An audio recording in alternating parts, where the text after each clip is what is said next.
you know what, we can't talk about players that we haven't signed, or so I think hypothetically we can say that we're certainly looking to get better, and when it's appropriate, be happy to talk about anybody that it's appropriate. Just something we can't do right now.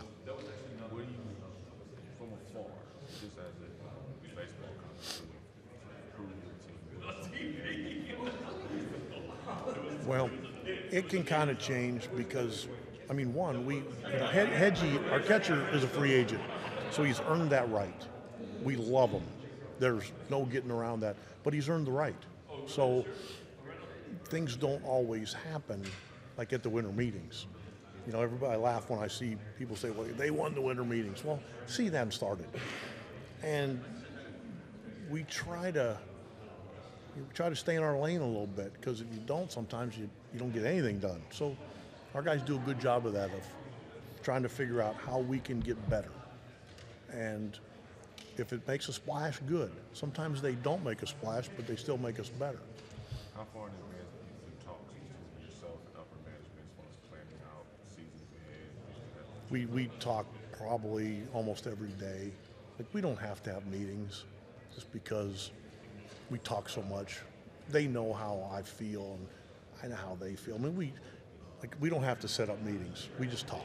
It's good. Tito, how important is it to find a little more right-handed balance in the lineup? That would be something that's on our radar. Something maybe we could, I don't want to say put a little fear, but put some thump against some lefties in the middle that maybe we're lacking at times. So that's something that's definitely on our radar. You guys got a little bit of an extended look at spring training, because I know you guys love what you saw from him, and then quick look at the end of the season. But in that limited time, and then what you heard from the scouting reports, what did you learn about him more this year? You talking about Bo Naylor? Okay, we love the kid. How do you not? I mean, he's a great kid, and his year this year was phenomenal. I mean, he went back to repeat AA because it was a little bit of a struggle the year before. Not only does he do great there, but he goes to AAA and not just continues hitting, but learning how to run the pitch, the game, and caring about the right things. I mean, his future is really, really bright. Is that opening day? I don't know if we know. I'm not even sure if we know it's in his best. There's things we need to answer. But if you're asking if we love him, yeah.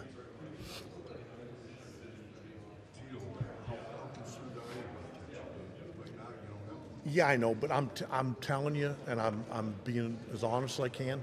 When the season starts, we will have a catcher catching. I promise you.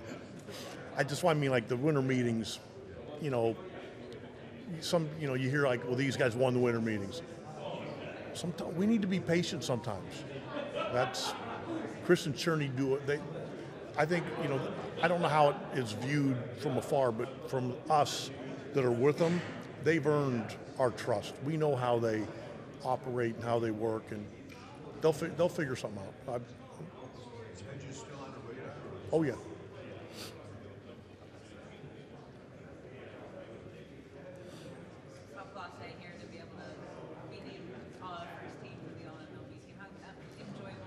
You know what? It allows me the platform to brag, which I love.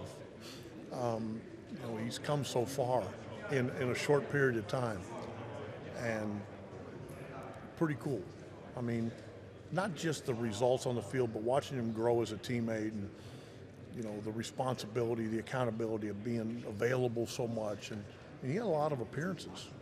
It was really fun to watch.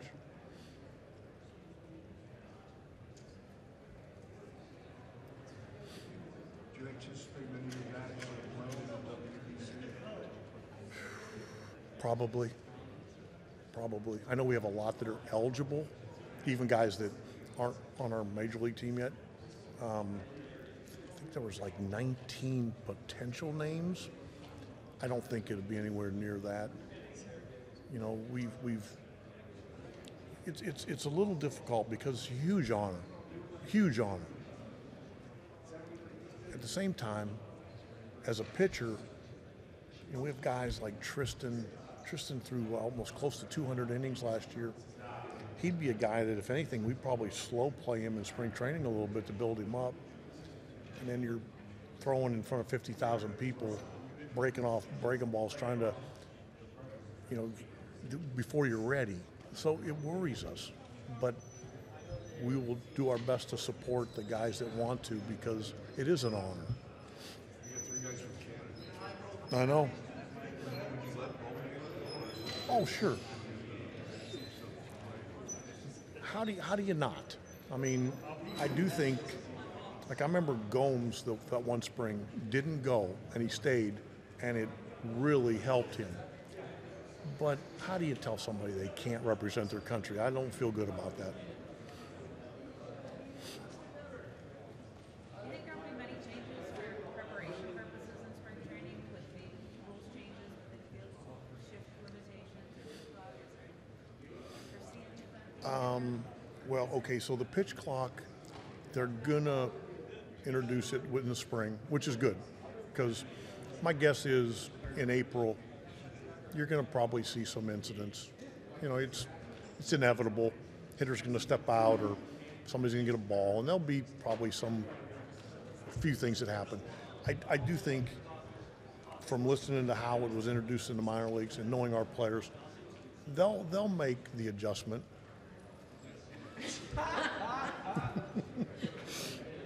Please don't get that. They'll make the adjustment. You might see it, a couple things, in April, but I think because you're working on spring. Plus, we're young. Our guys are probably going to have less trouble than maybe some of the veterans. There's a shift rule. Is that going to help Jose and Naylor and those? I think you're going to see those hitters, their batting average probably. The ball you're going to see that is that line drive to short right, because you're still going to see shifting. Like, you're going to see the guy up the middle, just not all the way over, and you'll see the second baseman way over. But you can't go out and get that short line drive to right. I just hope that it doesn't encourage bad hitting. Like, I hope that the unintended consequences don't leak in where guys are really trying to pull now, and you see more strikeouts.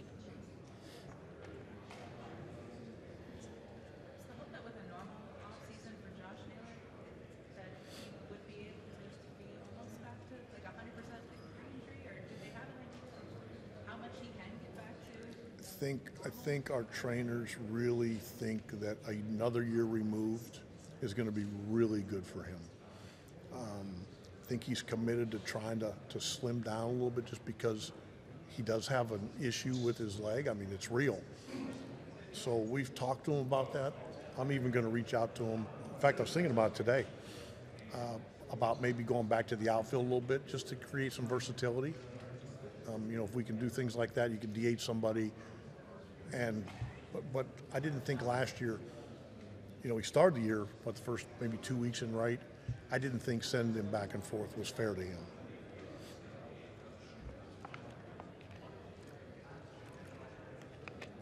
Can I take a 2-second timeout? Hi, Pam. Hi,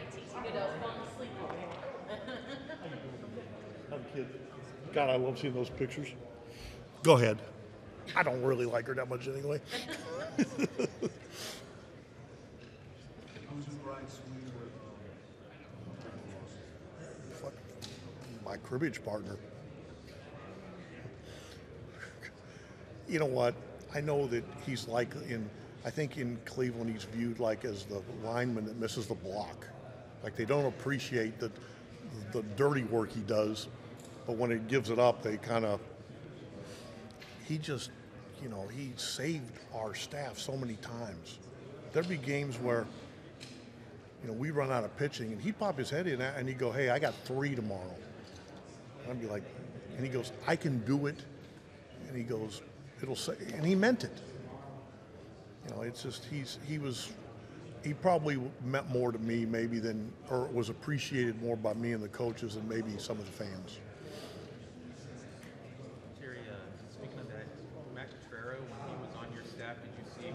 No, I thought he was brutal. I'm so happy for him. He's so good, such a good guy. I don't know what their won-loss record is because you don't know. I mean, teams are different, but he's really good. He'd be a fun guy to play for. Those guys will enjoy him. When you guys brought him over, what were your first impressions, or what did he bring to you guys? Well, he was the second hitting guy, so you're kind of in a, what's the word? Is it subservient? Is that the right word? Where you're second, like you're not really leading. So we didn't really get to his ideas. It was more of like Van Bo's ideas, and Q was there to support. But we had heard so many good things about him, we wanted to get him in the organization. And then when you get good guys, you know they're going to get better jobs and leave, and that's what happened.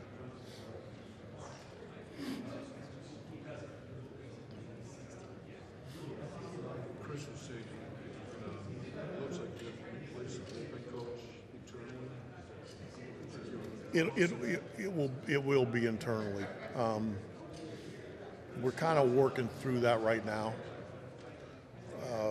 But we are going to stay internal. That we know that.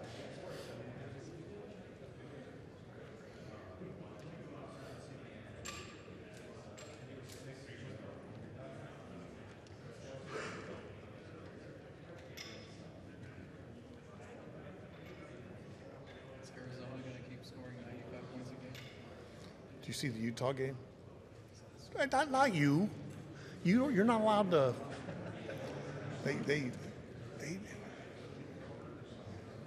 I mean, I love Tommy Lloyd. I have like a man crush on him.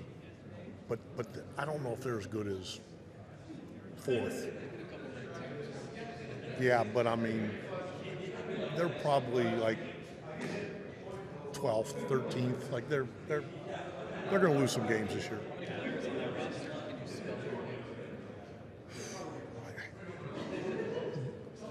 Two. It's unbelievable. It's like a European professional league. But they're fun to watch. He's really good coach.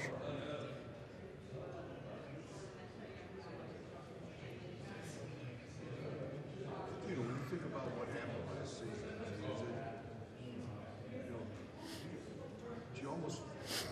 is it hard to repeat a year like that? I mean, just kind of really not come out of nowhere, but really take a lot of hits. You know what? Okay, so you want to be a little careful about like pounding your chest, like how many come from behind wins we had. Okay, I was really proud of them for that because they kept playing, and there's something to be said for that. But you could have the same approach next year, and you might not win some of those games.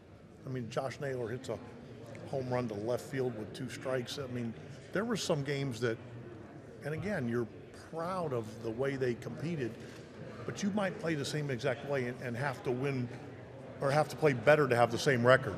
I mean, I think that's, we're going to have to find ways to be ahead and not play from behind, or it's going to be harder for us to win that amount of games. I think there's something to be said for that. But some of these guys also have a year of experience under their belt. We just have to remind them that, as you gain experience, the game slows down for you, but we can't slow down the way we play. We still need to make teams try to play at our pace.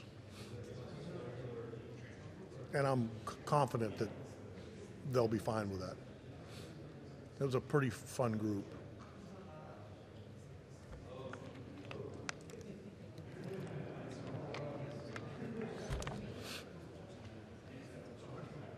Good? All right, guys. We got breakfast. Gente, están disfrutando. Lamentablemente hemos llegado a la parte final de la máquina deportiva. Como saben, el tiempo es corto en la televisión. En las cámaras, Philly Carmona, Domingo Rodríguez en la producción, Oniel trabajando y el Chino cobrando. Será hasta entonces.